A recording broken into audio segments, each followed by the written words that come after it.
અમદાવાદમાં ટ્રાફિકની સમસ્યા હળવી કરવા એએમસીએ ટ્રાફિક પ્લાનિંગ સેલ બનાવી દીધો છે। અધિકારીઓ અને કર્મચારીઓ મળીને 40 લોકોની ટીમ હવે ટ્રાફિક ડિઝાઇન, પાર્કિંગ, સાઇનેજ અને દબાણો દૂર કરવા જેવી કામગીરીનું પ્લાનિંગ કરશે।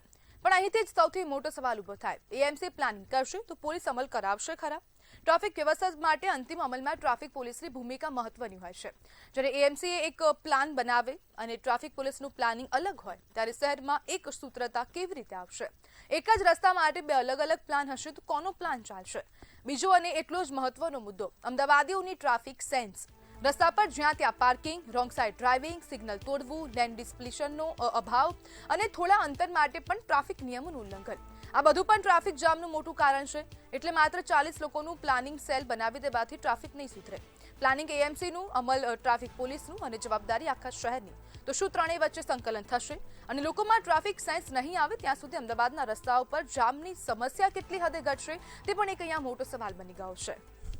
અને આજ મુદ્દે આપણી સાથે ચર્ચા કરવા માટે કોંગ્રેસના નેતા રાજેશ દેસાઈ જોડાઈ ગયા છે। રાજેશભાઈ, એએમસીનું પ્લાનિંગ ટ્રાફિક સમસ્યા ઉકેલી શકશે કે કેમ? સૌ નમસ્કાર। સૌ પ્રથમ તો એએમસી ના સત્તાધીશોને મોડા વહેલા એ ખબર પડી કે અમદાવાદ શહેરના નાગરિકોને સૌથી મોટી સમસ્યા ટ્રાફિકની સમસ્યા છે, તે બદલ તેઓનો ખૂબ ખૂબ આભાર। વાત અહીંયા એ છે કે એએમસી કમિશનર દ્વારા 40 સભ્યોના એક ટ્રાફિક જે સેલની રચના કરવા, પ્લાનિંગ સેલની જે રચના કરવામાં આવી છે, તો તે પ્લાનિંગ સેલ દ્વારા જે કોઈ પણ સૂચનો આપવામાં આવશે, જ્યારે ગ્રાઉન્ડ પર ખરેખર ટ્રાફિક પોલીસની જવાબદારી રહે છે તેની અમલવારી કરાવવાની, તો તેઓ તે સૂચનોનું પાલન કરીને અમલવારી કરાવશે કે કેમ, તે સૌથી મોટો પ્રશ્ન છે। સાથે સાથે બીજી વાત એ છે કે અમદાવાદ શહેરના દરેક રસ્તાઓ પર ઠેર ઠેર દબાણો હોય છે। ખાનગી ટ્રાન્સપોર્ટરોના વાહનો ગમે ત્યાં પાર્ક કરી દેવા, રિક્ષા ચાલકોનો એટલો બધો રાફડો હોય છે, તો આ બધાની અંદર એસ્ટેટ વિભાગ કઈ રીતે કામગીરી કરશે તે પણ જોવા જેવી બાબત છે। રાજેશભાઈ, 4 સભ્યોની ટીમ બનાવવામાં આવી છે, 40 સભ્યોની ટીમ બનાવી છે, તો 40 સભ્યો હવે અમદાવાદના રસ્તા પર ઉતરશે અને શું હવે કેટલા ટાઈમમાં હવે આ પ્લાનિંગની આપ જોઈ રહ્યા છો કે આ પ્લાનિંગનો અમલ કરવામાં આવશે? પ્લાન તો થઈ ગયો છે પણ હવે ટ્રાફિક પોલીસ આમાં કંઈક મદદ કરશે કે કેમ? તમને શું લાગે છે કે આ પ્લાન ખરેખર જમીન પર અમલમાં આવશે? જમીનમાં અમલ પર આવે તો ચોક્કસ આપણે એવી આશા રાખીએ કે આ પ્લાનિંગ ચોક્કસથી જમીની સ્તર પર અમલમાં આવે, પરંતુ સૌથી મોટો પ્રશ્ન જે છે કે એએમસી ના અધિકારીઓ અને ટ્રાફિક પોલીસ વચ્ચે કેવો સમન્વય રહે છે। આ બંને વચ્ચે જો એક સૂત્રતા સધાઈ અને આ સમસ્યાનું નિવારણ કરવામાં આવે છે કે નહીં, તે આગામી દિવસોમાં અમદાવાદવાસીઓએ જોવાનું છે।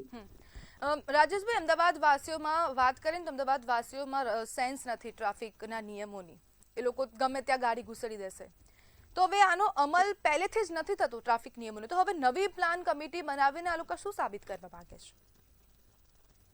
ચોક્કસથી એક પ્રયત્ન કરતા હોઈ શકે છે, અને પહેલાથી આમ પણ અમદાવાદ મ્યુનિસિપલ કોર્પોરેશનમાં પણ જે વોર્ડના આસિસ્ટન્ટ ઇજનેરને એ બધાનો આ સ્ટાફ લેવા માંગે છે, ઘણા બધા વોર્ડોમાં હજુ પણ સ્ટાફની પૂરતી નથી, તેમ છતાં બી આ એમની પર એક્સ્ટ્રા કામકાજનું ભારણ આપવામાં આવ્યું છે કે તમે ટ્રાફિક નિવારણ સમસ્યા સેલની જોડાઓ।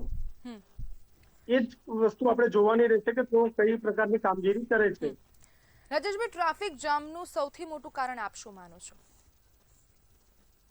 ટ્રાફિક જામના સૌથી મોટા કારણ એક નથી પણ અનેક છે।